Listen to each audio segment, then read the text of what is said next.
Chapter 4. Mercedes. Sunday dinners at the Davenport house had a rhythm that never changed, no matter how much else did.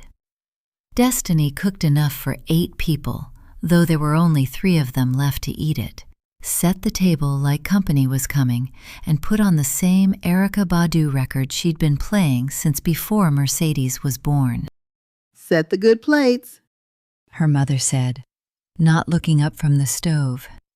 And Mercedes did, the way she'd done every Sunday of her life, taking down the china that only ever came out for this.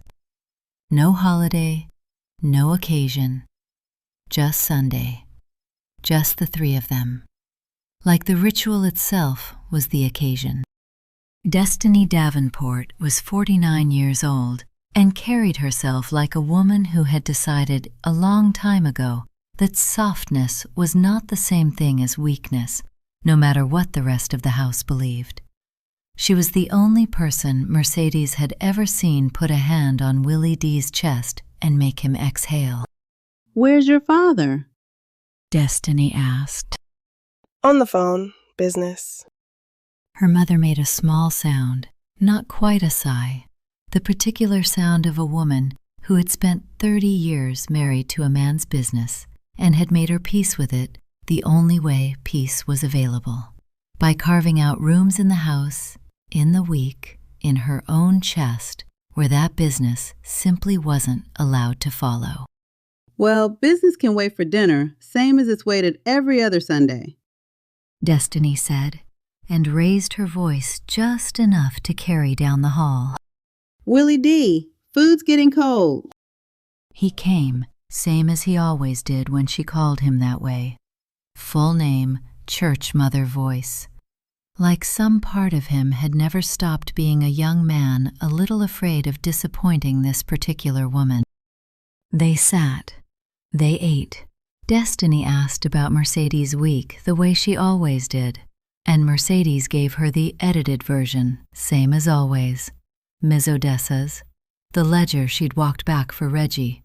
Nothing about the boy on the milk crate, though she felt the omission sit in her chest a little heavier than usual tonight. "You've been somewhere else lately," Destiny said. Not to Willie D, not to the room, just to Mercedes, quiet over the candied yams. "You know I can tell. "I'm right here, Mama." Your body's right here." Destiny's eyes stayed on her, warm but unrelenting. The same look she'd been giving Mercedes since she was small enough to lie about broken dishes. "Your mind's been on a walk somewhere else the last few weeks." Willie D looked up from his plate, and Mercedes felt the brief panic of being seen too closely by 2 people at once. "I'm just tired. She said. Handling more since Reggie's mess." Destiny held her gaze a moment longer, the particular patience of a mother who knew a deflection when she heard one, but had decided for tonight to let it lie. "All right. She said. You'll tell me when you're ready to tell me." It wasn't a question. It also wasn't a threat. It was just Destiny being exactly the kind of mother she'd always been, the only person in the house who asked Mercedes how she was without needing an answer that served the family first. Later, after Willie D had gone back to his study and the good plates were soaking in the sink, Destiny found Mercedes on the back porch, sitting in the dark the way she did sometimes when the house felt too full of her father's business. "I remember when I was your age," Destiny said, settling into the chair beside her. "thinking I could love a man out of a life he wasn't ready to leave." Mercedes looked over at her. Her mother rarely spoke about the early years, before Rayshawn, before any of it, when Willie D was young and the war was newer, and Destiny had apparently believed, for a while, that love might be stronger than history. "Did you ever ask him to get out?" Mercedes asked, because it felt, suddenly, like the safest version of the question she actually wanted to ask. Once, Destiny said. a long time ago, he looked at me like I'd asked him to stop breathing. She was quiet a moment, looking out at the dark yard. I learned after that you don't ask a man to leave the only thing that ever made him feel like somebody. You just decide if you can live next to it instead.